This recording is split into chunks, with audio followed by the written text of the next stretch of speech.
Well, I'm a little cooler now. Our upstairs air conditioner went out yesterday afternoon, so it was a fitful night, but Is it fixed much now? better now. Yeah, Huh? ours went out, but the thermostat shut itself off, so we let it cool down.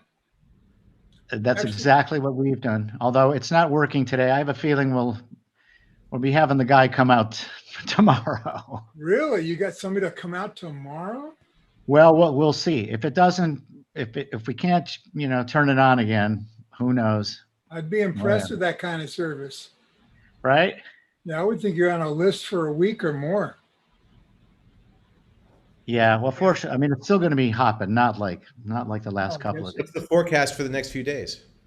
Yeah, 90, yeah. Uh, upper 80s on the west side, Beverly Hills. It'll be, upper 90s in the valley. Actually, my guess is Merle Weiner has no sympathy for this conversation. She does not, nor will many other people. I'm just sitting here. It's very nice and cool in my house. Perfect. Perfect. Well, welcome everyone as you come on to Music Matters on this Labor Day. This, we labor on Labor Day here at Wilshire Boulevard Temple, but today is a labor of love. So let me welcome all of you and introduce you to my friend of, let's see, 35 years, kid? it might be more. What year did You you were come to West 10 Hartford? in 1986. Okay, so I turned 11 that fall. Okay, so it's Yeah, more than 30 years, we'll say, yeah, right? yeah. To Cantor Gideon Zelermyer, who I have had the pleasure of knowing since he was 10 and a half or so, and had the honor and pleasure of preparing him for his bar mitzvah just a few years ago, Parashat Toldot, That's a I few. might add, and the honor and pleasure of being the cantor for his dad, Rabbi Jared Zelermyer. This was at the Emmanuel Synagogue in West Hartford, Connecticut, just a few years ago. So wait, now Right? you came in the fall of 1986? I I think I think so. I might have come maybe in the summer, Yeah. but that first year, Cantor Correct of blessed memory, that was his last high holiday. So I was there, but I Ah, didn't daven that high holiday. because you know why I remember that high holidays? That was the year Kol Nidre that I was sitting in the parking lot with my father, with my grandfather, listening to Dave Henderson hit a two-run homer off of Donnie Moore in the bottom of the ninth. Well, I'm glad to know that you had your priorities in order then, and that you still do. Right? Absolutely. The Red Sox have Right. done a little bit better since then. Yes. Yes. Yeah. So Giddy and I go back a few years, and it is such a delight, Gideon. Actually, Gideon was a pop-up guest about maybe was it 5 6 weeks ago on the show. We had a little conversation, which was Yeah. great, and just more thrilled that I can say, Gideon, that you're not only that you're on the show with me today, of course, but uh, just to know uh, who you've become as a great chazan. Guinea is at Congregation Shara Shemayim in Montreal, a storied and a glorious synagogue. And as we go, Gid, you'll share some of that background and information with everyone.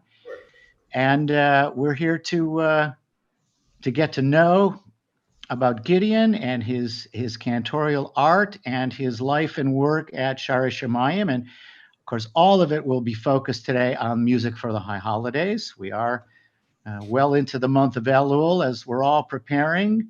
Uh, some of us are already finished preparing. Some of us have already conducted high holiday services. Some of us have done half and have half to go. Right? It's all Yes, and we'll talk about that too. So uh, let's start just by sharing with people right off the bat how COVID, quite honestly, has affected your synagogue, and in particular with regards to high holidays. How have you had to prepare, and what's happening there for you? It's fascinating. You know, we've gone back and forth and back again in terms of trying to figure out what we're going to do and how we're going to be there for people. Um, you know, But you should probably share that, you're in a very traditional synagogue. yes, I'm in a non-affiliated movement-wise, but Orthodox in practice synagogue. Right. Basically, the brief history is that Shar HaShamayim is the second oldest synagogue in Canada, the oldest being the Spanish and Portuguese synagogue here in Montreal. Mhm. So once there was a core group of Ashkenaz Jews. In 1846, they left the Spanish and Portuguese because they decided that they wanted their rituals back. And in particular, they made reference to the music that they loved, they wanted back. Right. So, so they founded the English, German, Polish congregation. That was the original name. And in Which by those three communities would have seemed destined to fail. yes, and also musically rather disparate because on the Yeah. one hand you have the English and German Western European tradition, and on the other hand you Right. have Polish Yeah. Eastern European, very much more Golden Age Chazanut style, rather than Right. the choral synagogues of Western Europe. Yeah. And so in keeping with the history and the evolution of those communities, so 1846 is founded. 1887 they struck the first synagogue choir of Shar HaShamayim. So we've had a choir in every Shabbat and holiday service since 1887. And in 1906, when the Jewish Theological Seminary in New York graduated its first rabbinic class, Mm. Rabbi Herman Abramowitz became the rabbi of Shar HaShamayim, and Shar HaShamayim became one of the 5 or 6 charter conservative synagogues. However, it was nothing about it actually changed. We still had a mechitza, still had a choir, still had a completely liturgically full service, no abbreviations, and that's the way the original conservative synagogues looked. Over the next 90 years, the conservative movement changed, and Shar HaShamayim didn't. And so they revoked their affiliation or released their affiliation in the late 1990s and have continued on unaffiliated, but again with the same practice. The practices were originally based upon the Great Synagogue of London, the war, and doesn't exist anymore. But we had British Sidurim and Machzorim from the inception of the congregation. A lot of the musical repertoire came from the Blue Book and other sources from Alman and so on from the United States in London.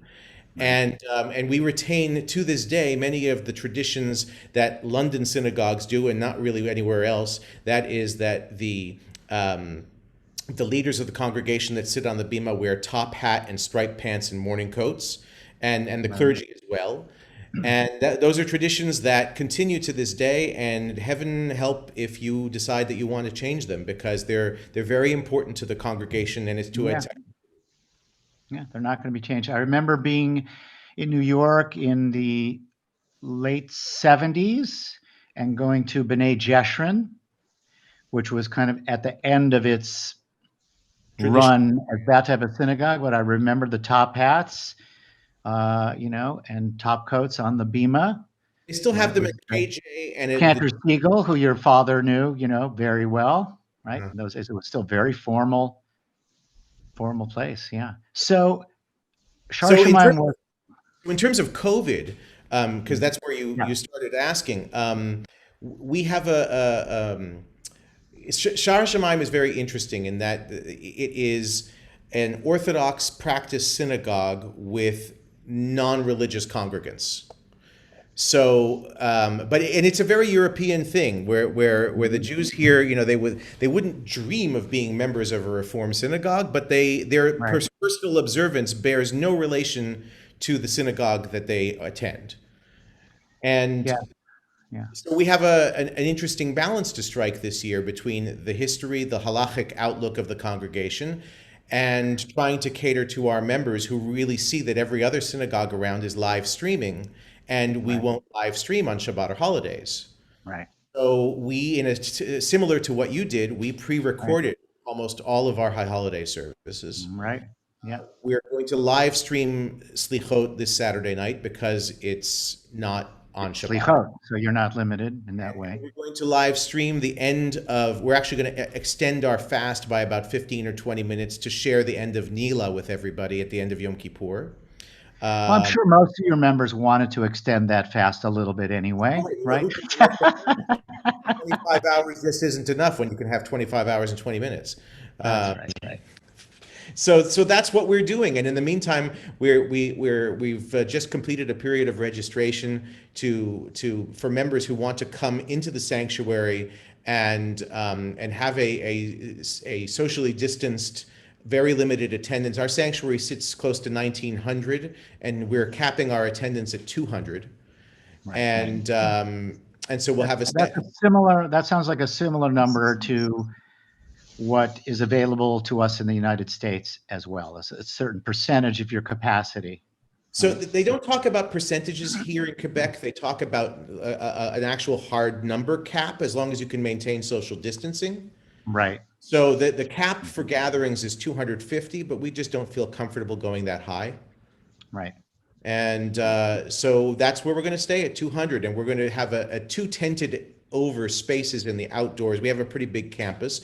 One will have another service run by our second level clergy. I don't mean that in terms of my respect and love for them, but just in terms of where they stand on the letterhead. And another one which will just have the audio from the main sanctuary. We actually just went through a period of interesting little construction, which I think I shared pictures of with you. Right. I call them cribs, which is an acronym for Chorister Respiratory Isolation Booth. Mm-hmm.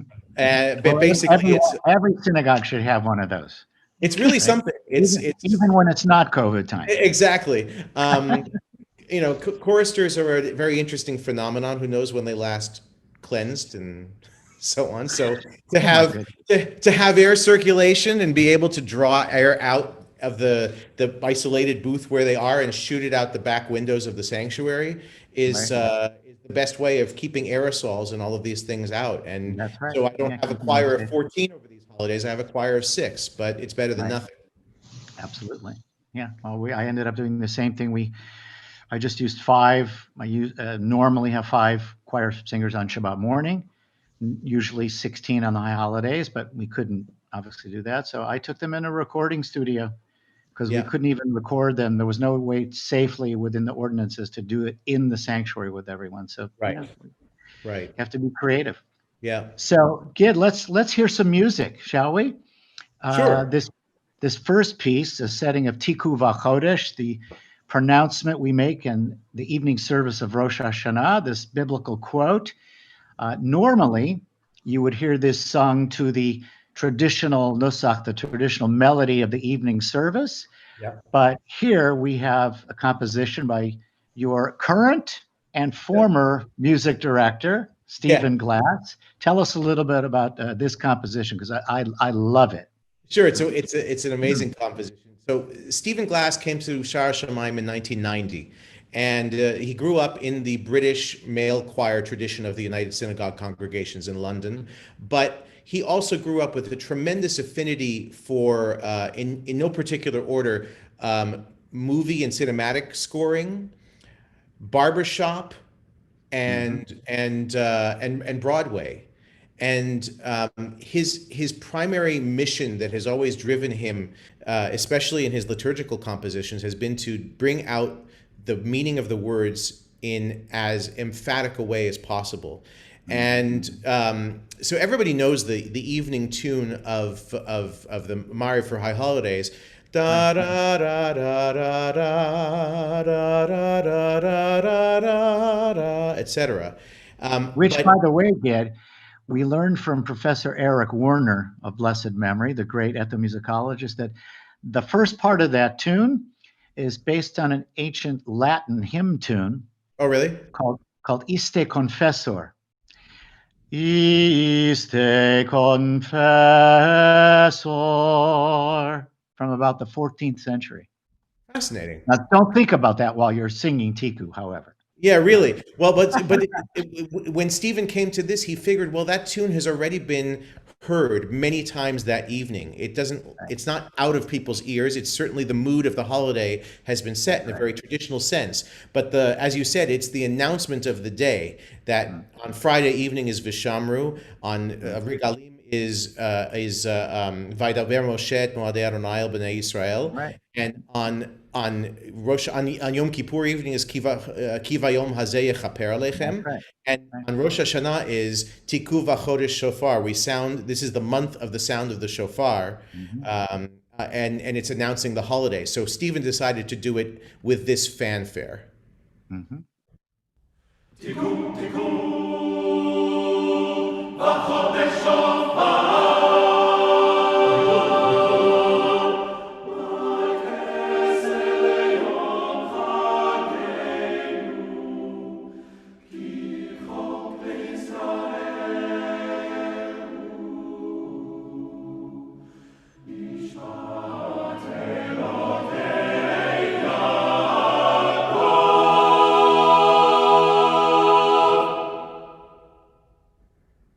That's just stunningly beautiful. And thanks to you and Stephen Gideon, the last two high holidays, congregants at Wilshire Boulevard Temple have heard that very version. That's great. Yeah, well, I have 16 voices, so I had just the men Nice. sing it, and it's just exquisite. I think for all of our members listening too, get that to comment about the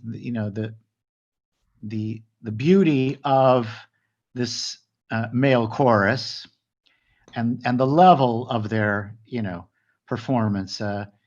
It's something that's, as we both know, very, very rare in the synagogue world today, anywhere on planet Earth, to have choral singing of this level of exquisite choral singing. Right? Well, having experienced, especially let's say male choirs of previous generations,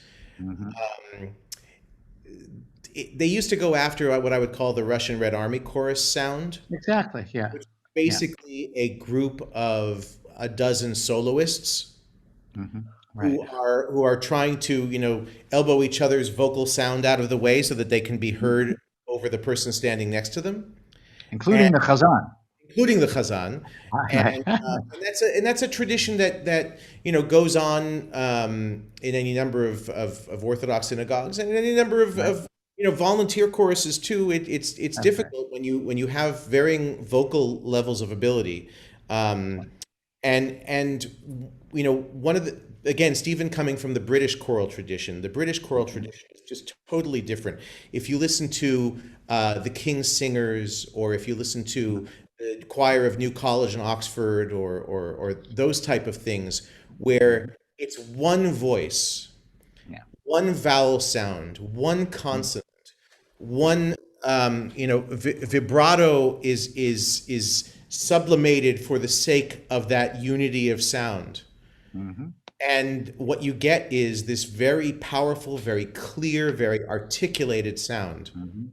Yeah. And it's really very absolutely. It's stunningly beautiful, and it's both sad and extraordinarily wonderful to hear it and to know that it exists in your temple. The sad part is that one wishes it would exist in many more synagogues, but that's a topic for another time, right? It's a long topic, and the root causes of that erosion of the tradition lie all over the place. Of course, there's no question. Yeah, that's we'll leave that to the sociologists, right? Sociology and the board meeting. Right. Let's hear our next piece. What have we selected for everyone? So, I think that going back to the English-German roots of the congregation, and truthfully of many of the best selections of the high holiday music that both you and I have sung for most of our lives and our careers, this is a setting of Via Tayu. It's a little known piyut, not little known. It's a piyut that finds itself in the mainstream of high holiday machzorim, but it's quite often left out of of more liberal machzorim. I don't know, does it appear in Gates of Repentance? Probably not. Except, yeah, I would tell you, Gid, that it was a hallmark text and piece of music in the classical reform movement. Classical, If you yeah. go back to the early, versions of the Union Prayer Book, not a lot of Hebrew, but that is one piece, and that's because of the setting of Lewandowski, Yes. And without by the question. way, I do remember, was it a Zangwill translation of this? All the world shall come to serve thee and pray. That's the version. Okay, that's a Me Sinai tune. That's from Mount Sinai in the classical Mount reform Sinai movement. in where I don't know, Yeah, well, yeah, but yeah. absolutely. But this is really classic, and there's one little homage that I threw into this recording. There is a recording of this from pre-war Berlin, and the soloist is none other than the great Joseph Schmidt, and he interpolates a Yes. high B flat into the cantorial part before the middle section of the piece, which to me is the most heartwarming, glorious piece of choral music that Lewandowski ever wrote, perhaps. So I threw that into this recording as well as an homage to Joseph Schmidt. So this is V'yetayu. V'yetayu kol le'ovdecha v'yivarchu Shem kevodecha v'yagidu v'im tzidkecha v'yidreshucha v'im lo yeda'ucha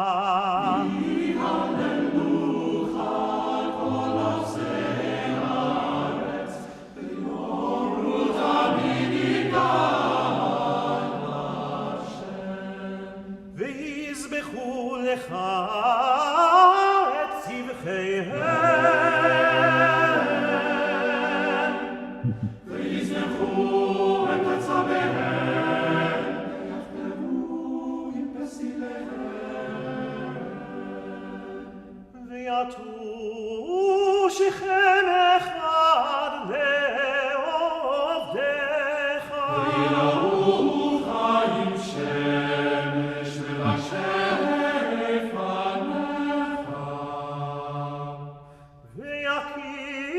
ויכירו כוח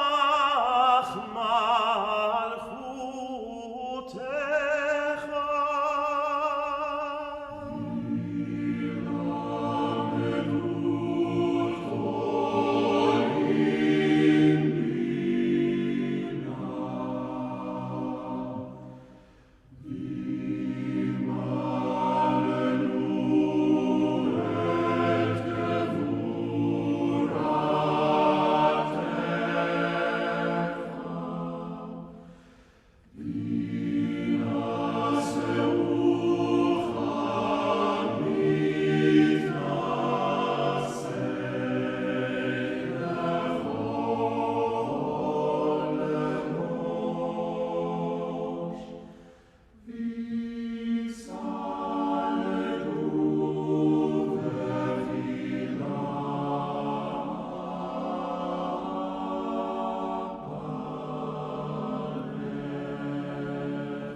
Doesn't that make you smile?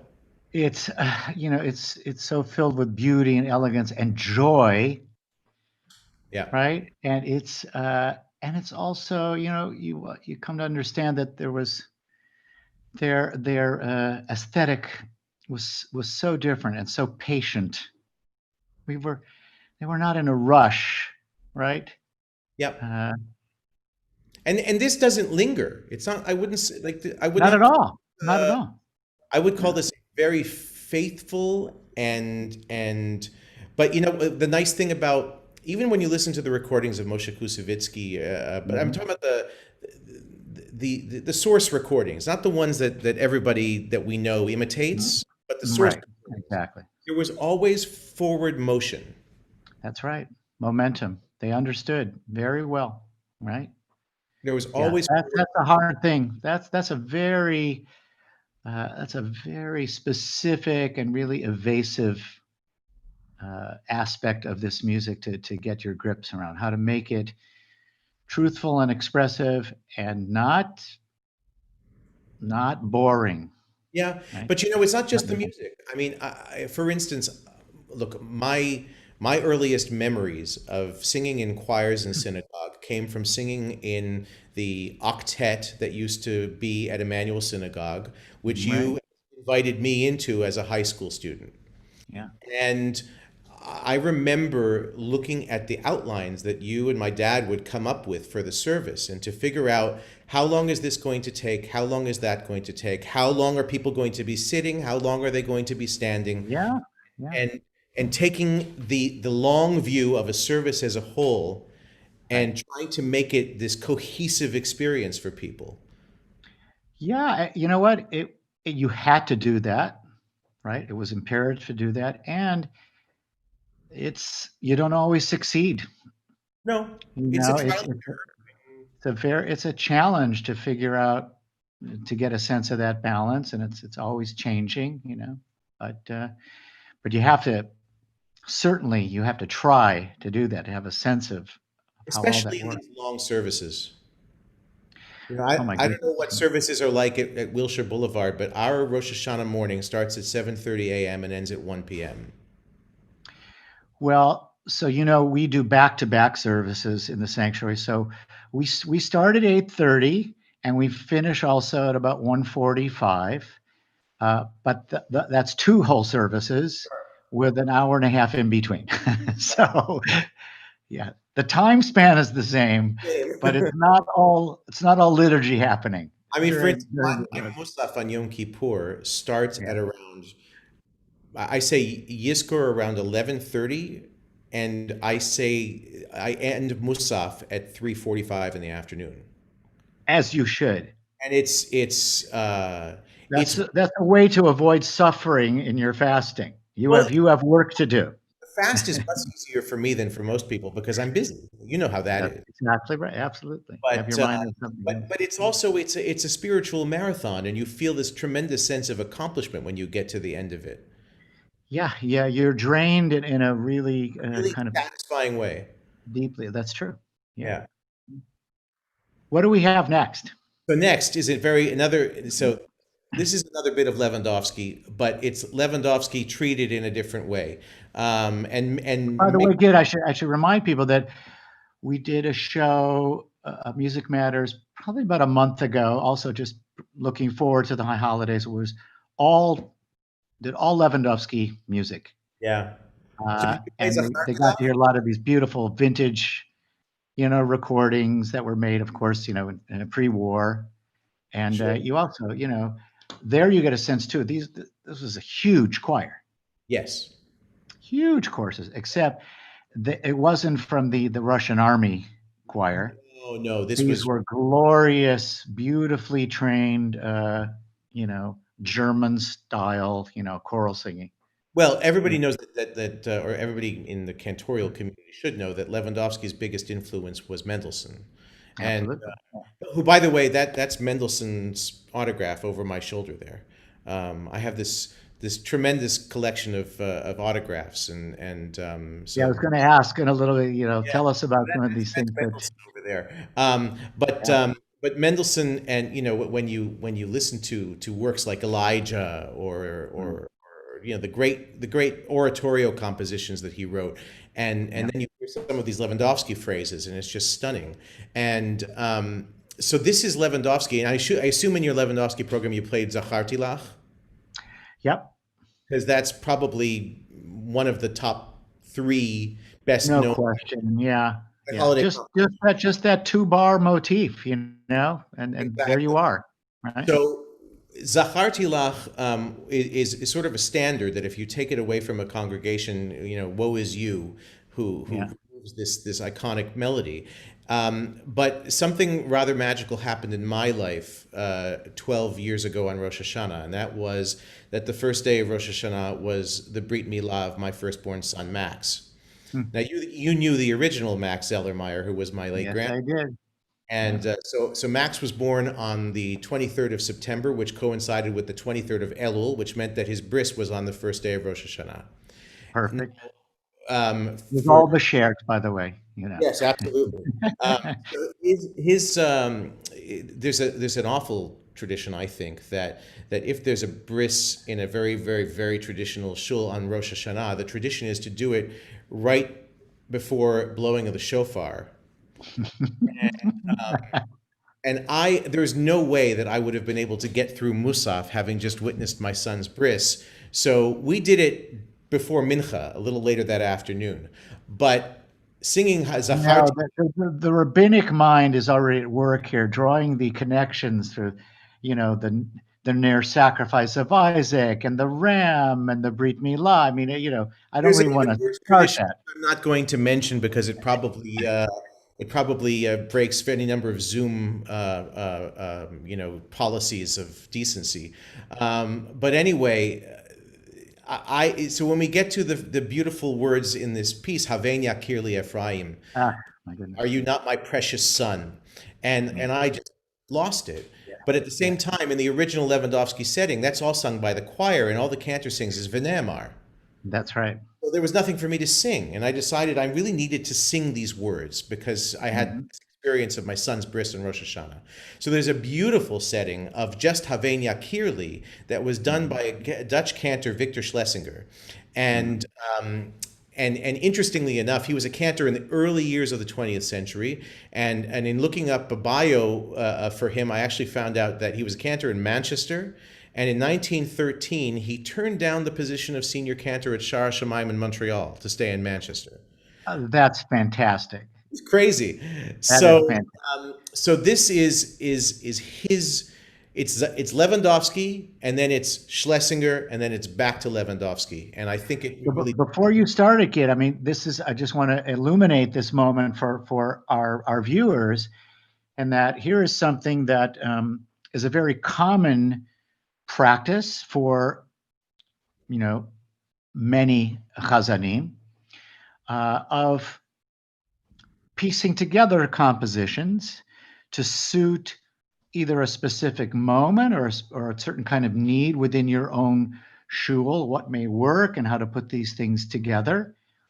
So we've always been and always will be looking to create different, tapestry and weave things together to make them either more relevant or just work better in any given situation. Absolutely. And that takes skill because they need to match. They need to work together well. And bear in mind, this piece is so iconic that Yosela Rosenblatt and other cantors recorded it just as a solo piece. Yeah.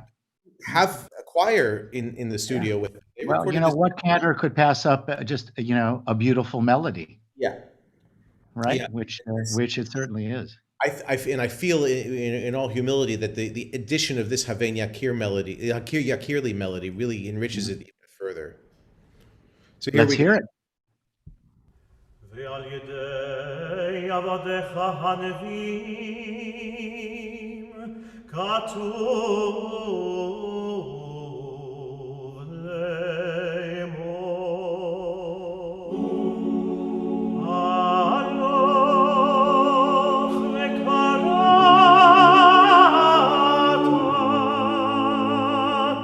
ואוזני ירושלים לאמור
That was exquisite, Gideon. And the choice of that piece, I dare say, improves on the Lewandowski original for this reason, also because it weaves itself back into the Lewandowski. Yeah. I think in an even more satisfying way than the original, because the original just comes back to that same tune of Already been used. Carabiniak Elisa, right? Yeah. And the Schlesinger is his name. Yeah. Very beautiful rendition of early Verdi, Yes. also, right? Yes. We don't mind a little quality opera in No, our synagogue music. the arching right? lines. It's Gorgeous. especially because it's so evocative. This text is so evocative, and I really think that It Zifra is, and it captures the beautiful mood of Zichrona, the section of the Rosh Hashanah Musaf, which is about God as a loving God who remembers us with mercy, right? Just beautiful. I mean, it reminds me of, it would fit right in with what you used to sing from what I remember when I was growing up.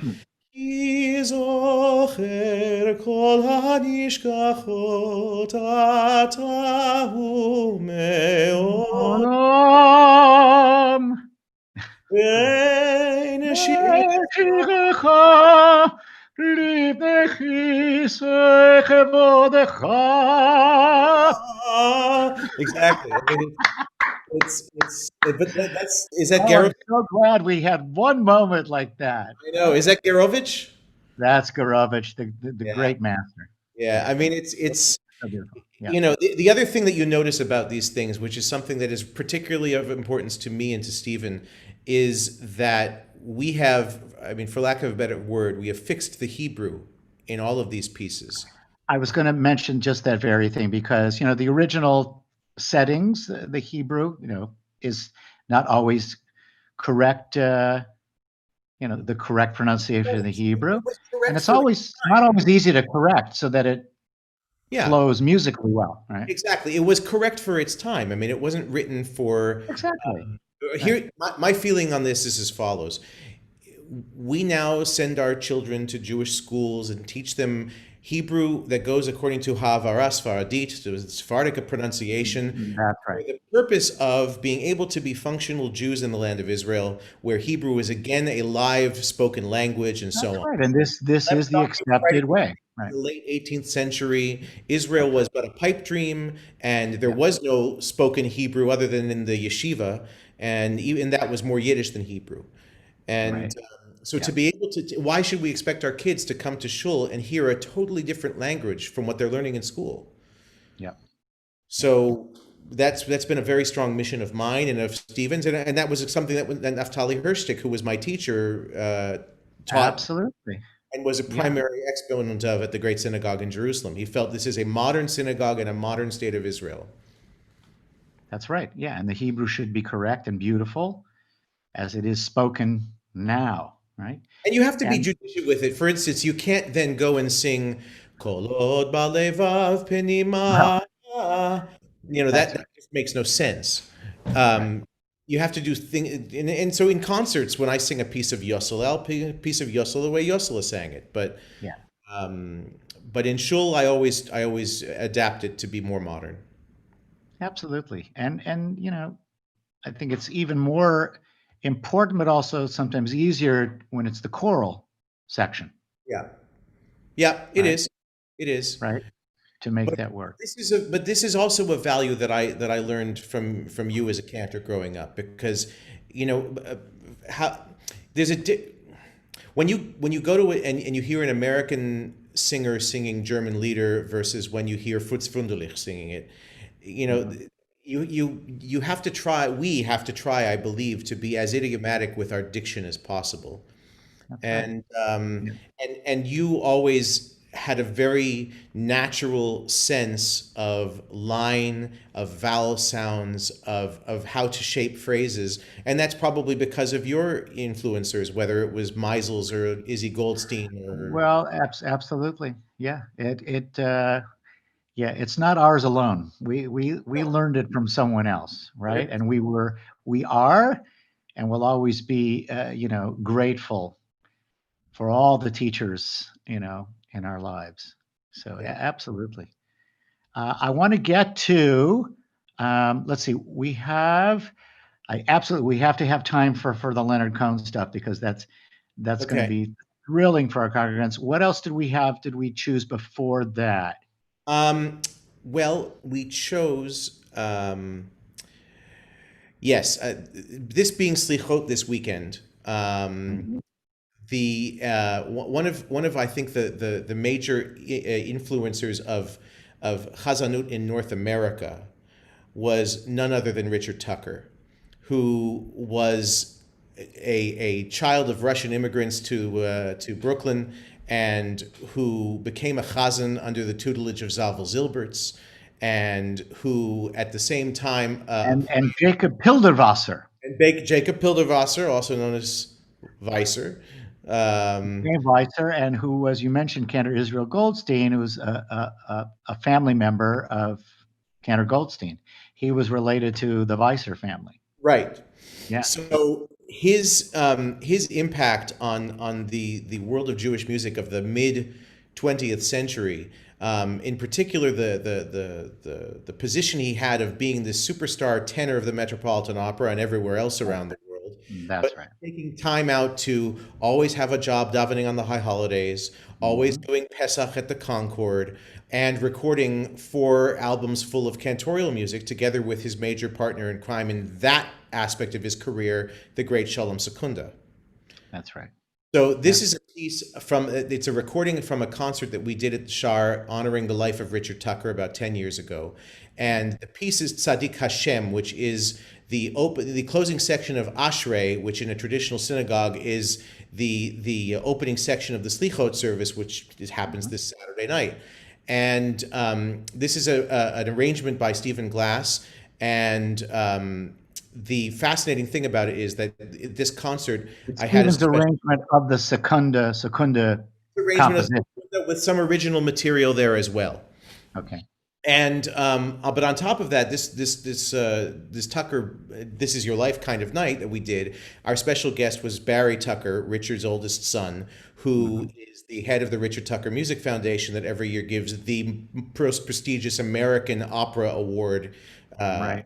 As a big concert, whether it's at Lincoln Center or the last few years at Carnegie Hall.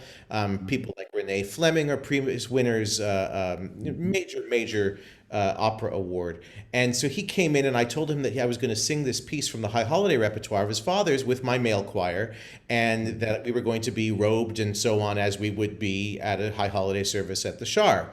And he said, "Would you like to wear my father's hat and tallis?"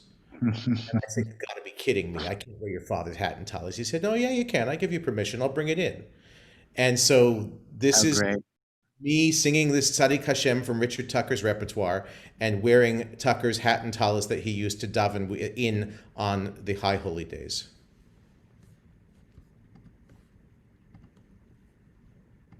Tzadik Hashem bechol rachav v'chasid bechol ma'asav karam Hashem lechol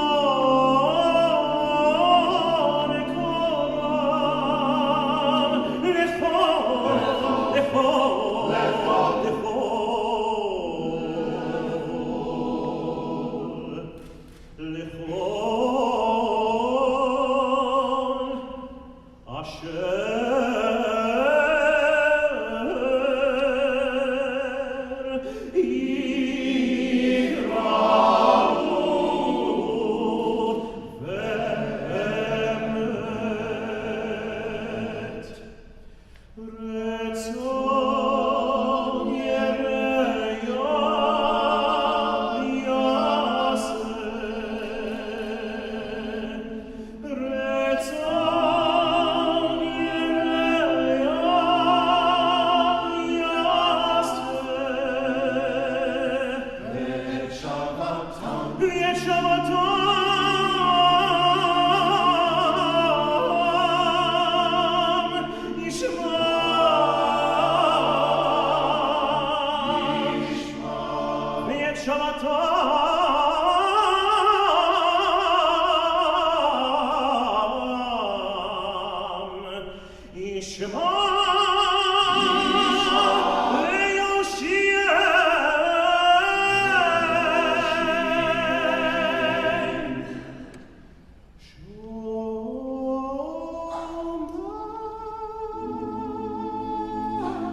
I'm tired just watching that.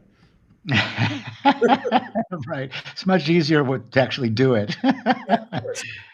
Yeah, that's fabulous. And, as we talked before, getting that piece is, just a beautiful memory personally, because I would visit my grandfather in the Jewish home every Sunday, and he had his little portable record player and a collection of LPs, one of which, of course, was Richard Tucker sings Cantorial Jewels.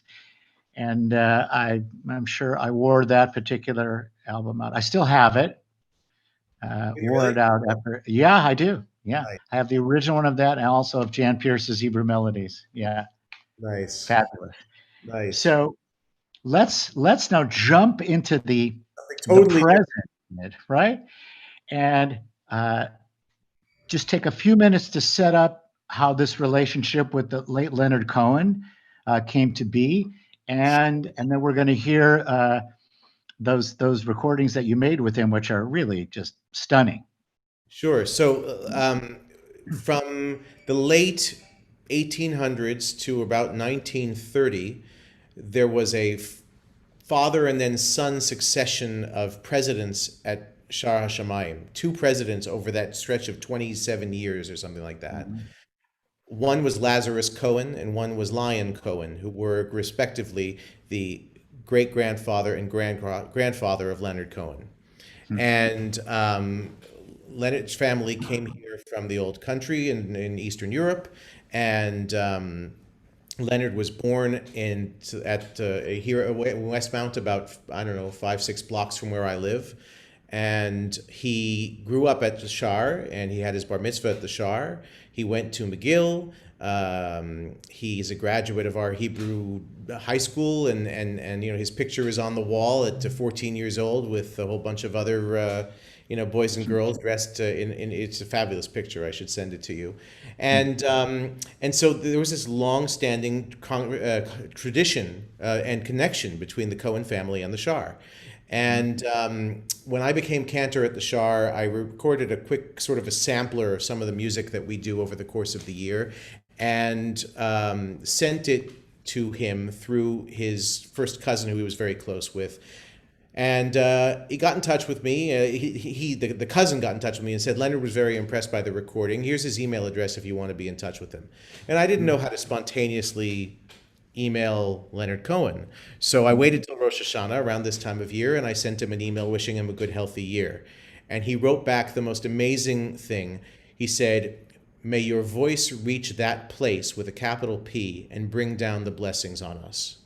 And I've never heard a more succinct and beautiful summarization of what our role is on these high holy days. Right. And this began a correspondence between the two of us where I would wish him a happy Passover and he would write back something. And he always signed his emails to me, Fraternally Eliezer, which was his Hebrew name. And one year I wrote to wish him happy Shavuot, and he wrote back, "I'll see you at the foot of Mount Sinai. I'll be the one wearing headphones." My reaction to these things always was, Leonard Cohen is clearly incapable of writing anything normal. It's got to be something that is just earth-shaking. And so, November of 2015, he sent me an email and saying, "I hope this finds you well. I wonder how you would feel about collaborating with me on my new album. I'm looking for the sound of the cantor and choir of my youth." And I got this email at, I don't know, around 6:30 in the I'm morning. sorry, Leonard. I'm just too busy for such a project. I can refer you to some of my colleagues. Exactly. So I got this email around 6 o'clock in the morning, screamed holy, followed by a word that cantors would never follow holy with. And No, of course. Woke up everybody in my family. I asked my wife to read this and see if it was somebody hacked my email or something like that. No, it's Leonard Cohen. So I tried nonchalantly to write back by saying, "Hallelujah, I'm your man." And 3 weeks later, his son was here from LA, and we were recording the backing vocals to what became "You Want It Darker," which was the song that is the title track of his last album while he was alive. There was a posthumous album that came out last year, which we have another track on as well. But this song is very intense. The lyrics are very intense and ladled with Jewish references.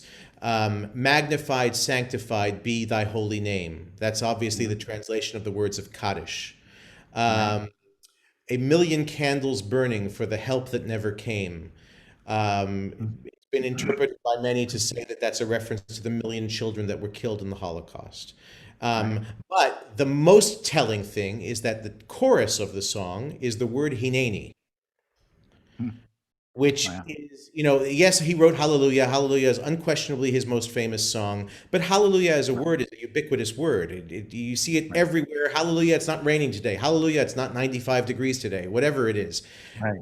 Hineni is only one thing it can mean, and it's a word that is very associated with one episode in particular, which we read about on the second day of Rosh Hashanah, which is the binding of Isaac. Abraham, if you could imagine from the scene from the movie, Abraham has his knife raised and he's about to bring it down across the neck of his son. The son glints off the blade, and all of a sudden you hear a voice calling from heaven, Abraham, Abraham, and Abraham answers, Hineni. And it's a, here you gave me the instructions to do this terrible thing, but I'm here, I'm serving you with a full heart, and I'm ready to do it. And that was what Leonard intended this to be, a sign of absolute submission and readiness to serve. And for someone who was in his mid-80s and was suffering from various life-threatening ailments, this was what ended up being his final artistic statement on this planet. And so we went into the studio to record this, and I sing Hineni along with him, but there was no ending to the song at that moment. And I said to Adam, Adam, his son, how is this going to end? He said, I don't really know. So I said, well, there's a song that Leonard did on his last album that has a Muslim female singer sort of improvising in a melismatic kind of prayer call kind of way on the word salam, peace. So I said, what if I took the word Hineni and improvised on it in a cantorial sounding way? He said, well, let's see what we come up with. So at 2 o'clock in the morning when we had that conversation after the choir left the studio, the last 20 seconds of the song that you'll hear is what I came up with at 2 o'clock in the morning. And really something to be able to be sought after by this deeply religious person who spent so much of his life searching spiritually, writing religious poetry, religious lyrics, delved deep into Buddhism and Scientology and all sorts of other things. But at the end of the day, when he was buried 7 weeks after the song was released, my rabbi and I did his funeral on the mountain at Mount Royal in our Shar HaShemayim cemetery, where he's buried next to his parents and grandparents and great-grandparents. So, is this the piece that starts with the Duchenin motif? No, this is not the piece that starts with the Duchenin motif. Okay. So let's hear this, Yeah. and then since it's 1 o'clock, let's hear this.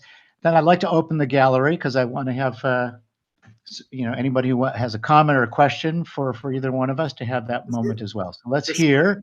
This is You Want It Darker from a performance that was done on the occasion of Montreal's 170th anniversary. This is about a year, just almost a year after Leonard died, and about 10 months after he died, with the three major symphony orchestras of our city, the Orchestre Symphonique de Montréal, the Montreal Symphony Orchestra, the Orchestre Métropolitain, which is conducted now for many years by Yannick Nézet-Séguin, who is the French-Canadian Montrealer who is now the music director at the Metropolitan Opera, and the orchestra, I can't remember the name of the third orchestra, but it really doesn't much matter. But this is outdoors in front of about 85,000 people on the occasion of Montreal's 170th anniversary. A normal Shabbos. Exactly, just a normal Shabbos. Here we go.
lullaby for suffering and a paradox to blame. But it's written in the scriptures and it's not some idle claim. You want it darker? We kill the flame.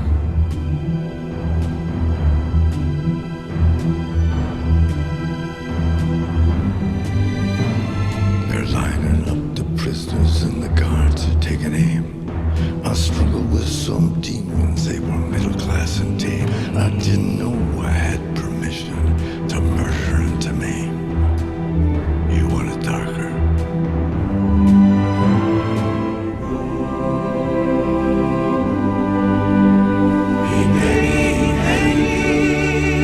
Already, my lord.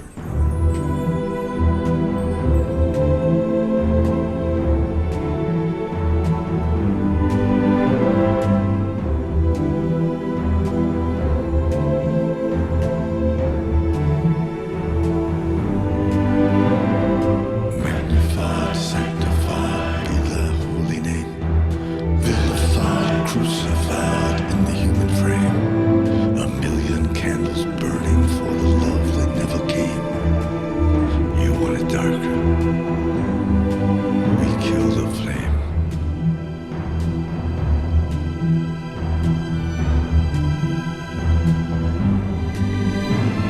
If you are the dealer, let me out of the game. If you are the healer, I'm broken and lame. If thine is the glory, mine must be the shame. You want it darker?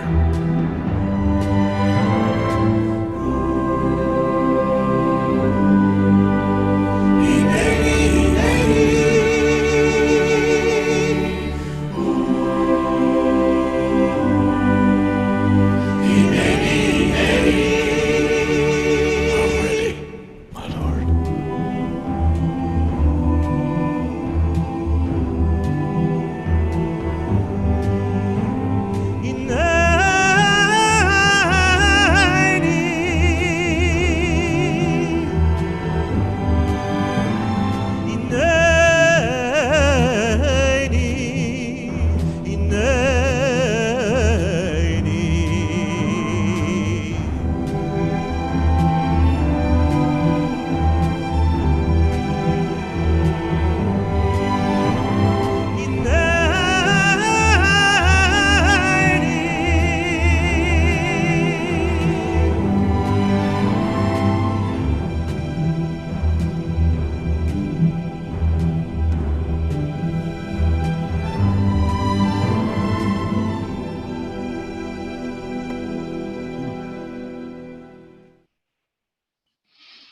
That's a deeply powerful and stunning piece, experience, all of it, right? The whole experience. The That's whole amazing. experience. It's really surreal. I mean, what it led to in terms of recognition for the Shar, and more than anything, and you know, I've told this to so many young cantors over the last number of years and so on. Leonard came out. There was an interview that came out after he died, and he was asked specifically why he wanted to use us in this recording, and he said that. First of all, he said tongue-in-cheek, which of course no rabbi liked to hear, that the choir and the cantor were the only enjoyable part of required synagogue when he was growing up. But the other thing he said was that there are times when you want to fly the flag and to show that there is nourishment to be had from cultures like this.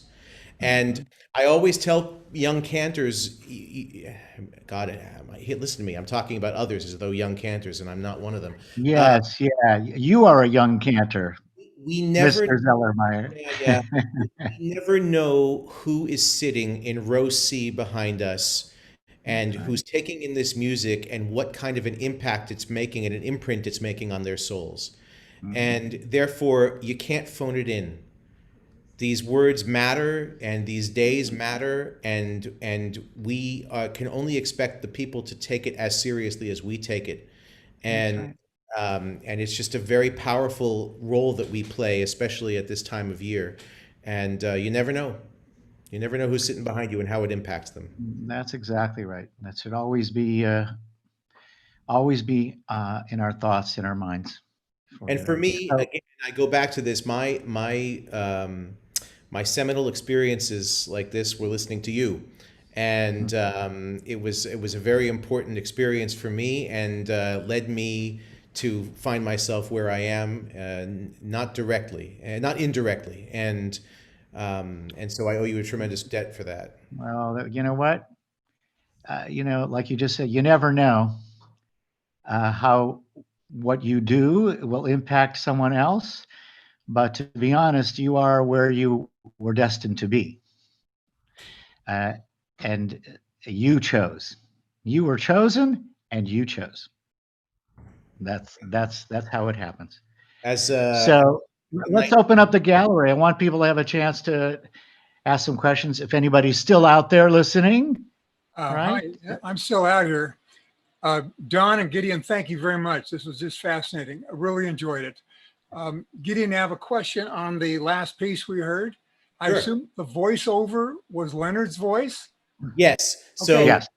for this occasion is probably as close as it'll ever come to having the song performed as it was recorded. You know, Leonard recorded his vocals in Los Angeles in his house in an orthopedic chair because he was too unwell to come to the studio.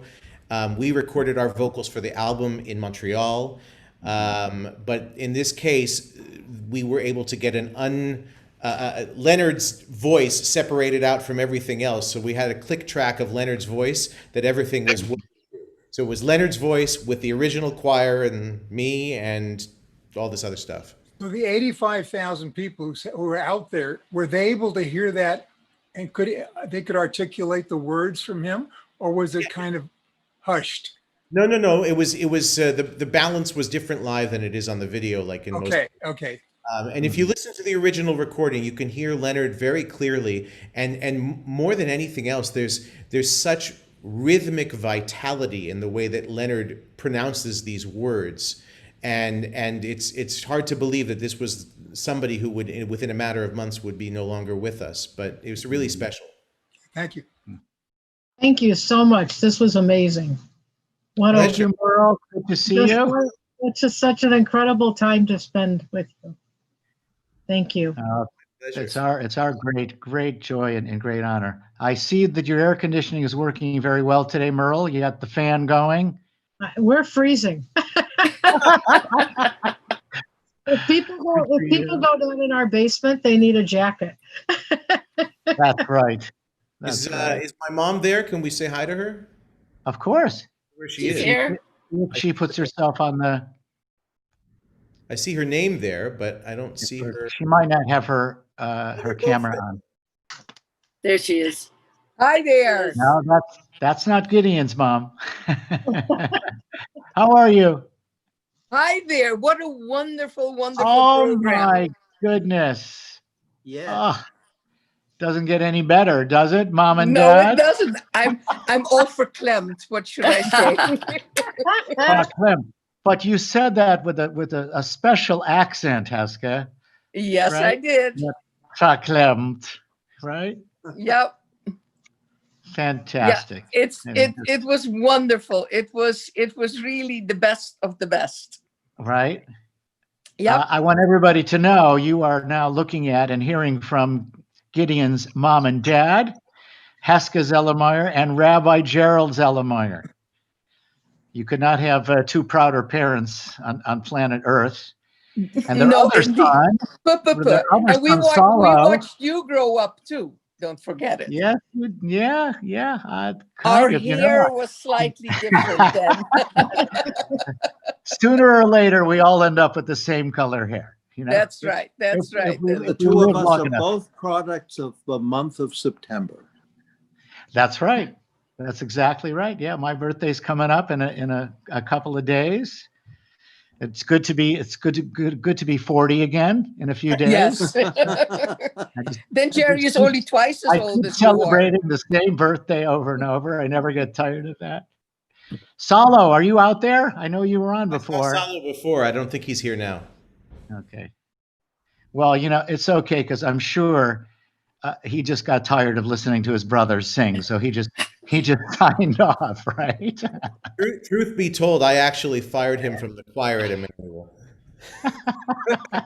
But don't forget that he has a beautiful baritone voice He does too. have a beautiful baritone voice, but Yes, he does. Yeah, they cut my budget. I had to fire my brother. What can I do? that's unforgivable. But I still remember Salo's beautiful, exquisite chanting of Parashat Bereshit. Yep. Oh wow. Oh yeah, Yep. absolutely. Yep. Just like Absolutely. yesterday. Yeah. Don, this Yeah. was just incredible. Love Thank you, every minute. Susan. Thank And you. Gideon has a magnificent voice Yes, he does. and Yes, good he- stories. Thank you. Thank you. Oh, great stories, right? Well, I was thrilled. I actually came with my choir to Wilshire Boulevard Temple. Yes, you did. Was that like 2 years ago now, Gid? No, it was More? it was 2016, because it was when Leonard died in November.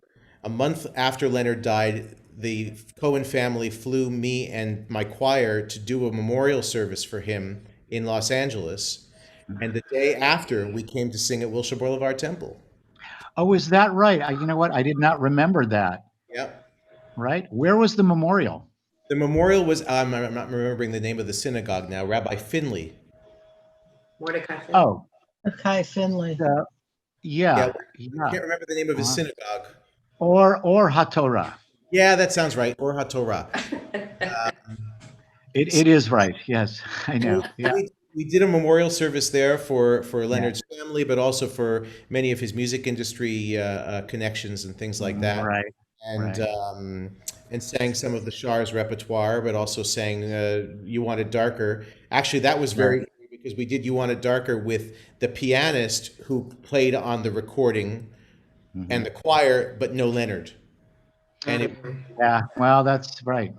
Gideon, did you sing in one of Don's kids' choirs? I know when I was growing up, yes, I grew up in Hartford, Connecticut, and Don was the cantor there for 7, 8 years, and 8 years, yeah, 86 to 94. and so I had my bar mitzvah in 1988. The first time I sang Rosenblatt's Tal was in a choir for you. The first time I sang a lot of the material that I still sing on the High Holidays was backing it up in a choir. And Don was the one who, when I graduated from Hall High School in 1993, St. David's was 90. gave me. I'm going to talk. I'm going to say hello. Don gave me Go ahead, Gid. 7 CDs of lyric tenors. Right. And Skipa and Wunderlich and Schmidt and Kraus and Gedda. And Well, of course, that ruined your life forever. It's caused you nothing but torture ever since. torture. And the worst part of it was that GW had. I went to George Washington University in D.C. and GW had a Tower Records on campus, and so I took So that cost your parents a lot of money, right? Thank God I had a high holiday job, because otherwise, Right. I was consuming more opera than anything else in college, and Right. But then I went to rabbinical school for 1 year and cured myself of that aspiration, and then went to Jerusalem to study with Hirschtick. That's exactly right. Yeah, Right. yeah.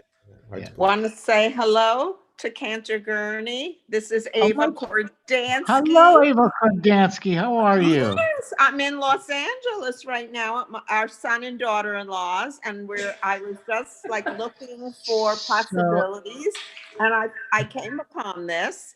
And Rabbi Zelermyer, hello, and Hesky, hello. Good Nice to see you, and Gideon. Cantor Gurney was so influential in our son's bar mitzvahs, and when we were at the Emmanuel Synagogue in West Hartford, Connecticut. I just want to say that's hello so and sweet. Oh, it's how great to much see you. I So is it- enjoyed it. I'm sorry. Thank you. Thank Yeah. you. Is it Brian who's here in Los Angeles? No, it's David. David. Okay. Yeah, you have a very good memory. You were so great with them. Do you know what? I have a flawless memory for things that happened 40 years ago or more. this, this past Yeah, week, well, I actually right now I could not tell you what day of the week it is, except I I can't know. because I know I Yes, do you this do music Music gather show Mondays. every Every Monday. Monday. yeah, Otherwise I'm I, hopeless. yeah, I would love to come to your synagogue and, So Please, would well, he. I would So love to would say he. anytime. Yeah, I would say except now. anytime as soon as we're reopened, Yeah, right? And yeah, God knows when that will be, but I we hope and know. pray soon. I Yeah. know, but it's wonderful to see you and to hear It's you great to and see you too. Gideon I'm so and to glad see the you found Zelermyers. us. Yeah, Thank you wonderful. so much. Say hello to David. Say hello to Brian, please. Yeah, I will. please. Yeah, And David. Yeah, yeah, absolutely. Yeah. I will. Wonderful. Absolutely. Thank I'm you. glad you found us. Yeah, Right? yeah, this is wonderful. And we're possibly thinking of moving out here. We have grandchildren in LA. Oh, that's a strong incentive. Just Yeah. forget about the last 2 days. It's very abnormal for us to have, I you know, know. Horrible 124 heat. degrees in the Yeah. valley, but Yeah. you know, everything else I can highly recommend. Okay. Okay. It's wonderful seeing you. Thank you so Great to much see for this you. opportunity. Our great pleasure. Yeah. Anybody else in the gallery who would like to share a word, ask a question, and if not, we're gonna sign off for today. And because you know we have a lot of non-labor things to do the rest of the day. Yes. We need to celebrate. Don, Yes. did you know Murray and Marilyn Grant in Hartford? I know that Murray? name. And You know that name? their daughter is Lisa. Lisa Something Grant. tells me my mother knows that name. West Hartford. They lived in Israel for many years, but I think when you were there, and they were very active in the synagogue there. If they were, I don't think it was the Emmanuel Synagogue because I Okay. would have remembered them. Yeah. Right. I know them, but I don't think they were at the Emmanuel. Who said Right. that? Ava Kordiansky. Oh. Yeah. Yeah. Hi. I knew them from West Blessed Hartford. I memory. lived in Israel. They might have been at the shul we didn't go to. Yes. Right. Bethel. Right. Yes. Maybe they're at Bethel with Bethel. Cantor Ness, right? I think they were at Bethel, actually. Yeah. Okay. Okay. Could So be. Gid, By the way, Don, I forgot to wish you condolences on the passing of Lou Brock. thank you very much. I accept those condolences on his behalf. An amazing baseball player and an even finer human being. Yeah. Right. He was something. And on a lighter note, I wish you condolences on the Red Sox season thus far. Enjoy Mookie. Yeah, I know, right? It's Crazy. very sad the business end of baseball sometimes, but I have It's nothing ridiculous. as a Red Sox and Patriots fan. I have nothing to complain about. No, you do not. Not one iota. Nothing to Especially the last 10 or 15 years, that's for sure, right? I actually have the great honor of seeing the Boston teams beat LA teams in person twice in championship games. Because I went to Game 6 of the 2000. Now just hold on a minute because you know I want to be able to invite you back. Yeah. So you know I went to Game 6 of the 2000 something? finals with the Celtics. beat the Don, I'm Yes. Boston born and Boston bred, but I was Yes, a you Braves are. fan as a kid. Oh my! oh, I went to the you mean Boston Braves Brave. too. Right? Gideon Puppy wants to say something. Don, Yes. from your first note of Matovu when you came Yeah. to demonstrate your prowess, before you actually came, Right. I loved your voice, loved working with you, and I think we put on some of the greatest services that area has so ever sweet seen. of you to say that, Jerry. And you know what? I am very proud and honored to have been there to learn and from you and work with you and quite honestly, I would agree with your assessment. Really, I think no. I say All that humility, with all humility, because it really, but it's we all true. bring whatever we have to the best of our ability, and we're serious about it. And I know that that was being in that place with you at that time was a great inspiration to me in many ways, and I think we brought something very special to that community at that time. So I think we did. As I think we did.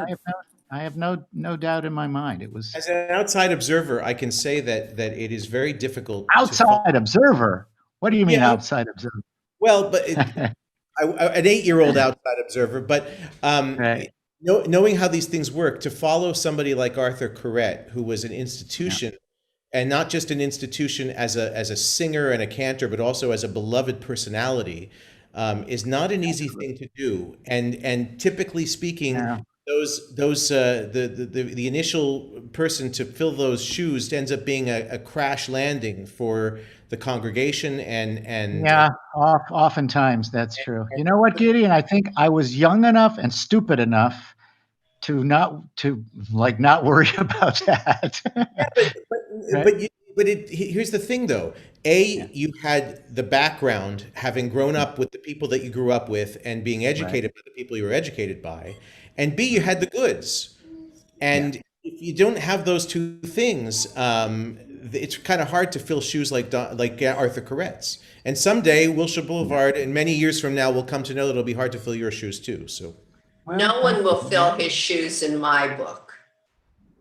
I think That's- that's already a given. Apropos, Yeah. apropos of what Gideon just observed. Yeah.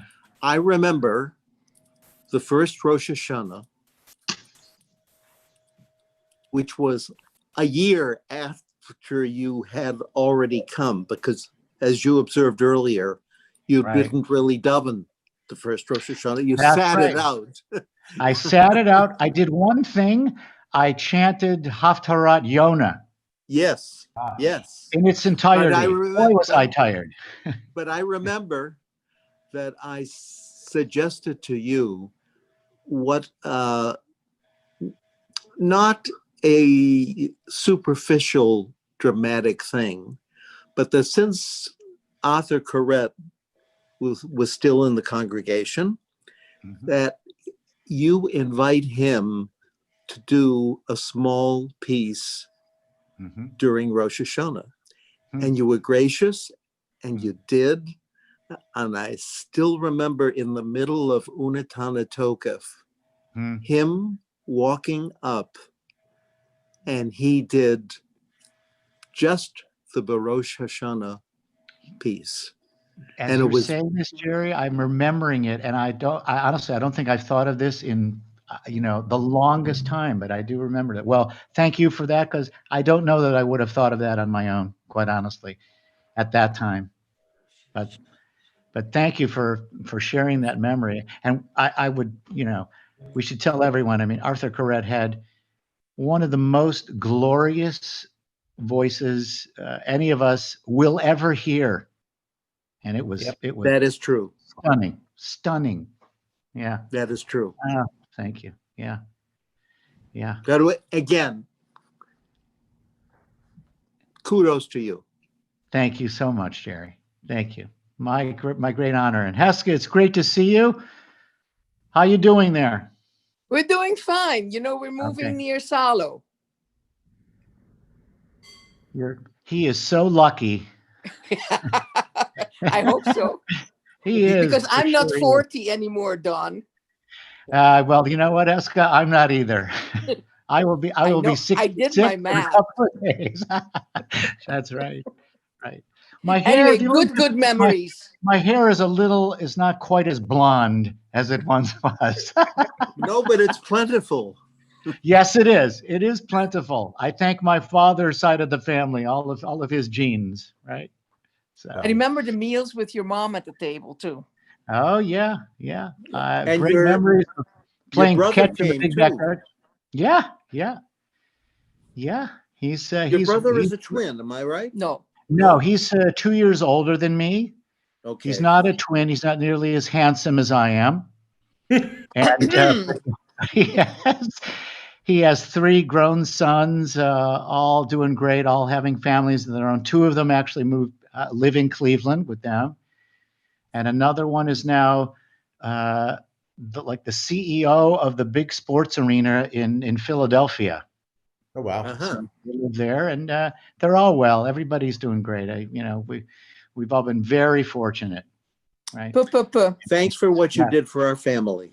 Oh, you're my great And privilege for and honor. grooming Gideon, because whenever I hear him, Yeah, it's like I never heard him before. It's Right. always new. It's always a thrill. And absolutely. it's always a religious experience. That it is. He On is. which note? Yes. He is an artist, and that's what artists do. Yep. You're never satisfied. You always want to go deeper and do something more, and we hold on to that, right? So Yep. this is a great Zelermyer Music Matters, and I could not be more grateful and more happy to have it on.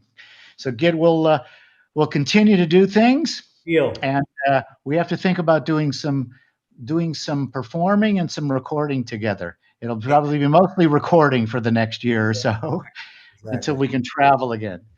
So Be well, be so much. healthy, have a good, healthy year. You too, everyone, You- absolutely. And thank you everyone for joining us for Music Matters. We'll see you next Monday for a new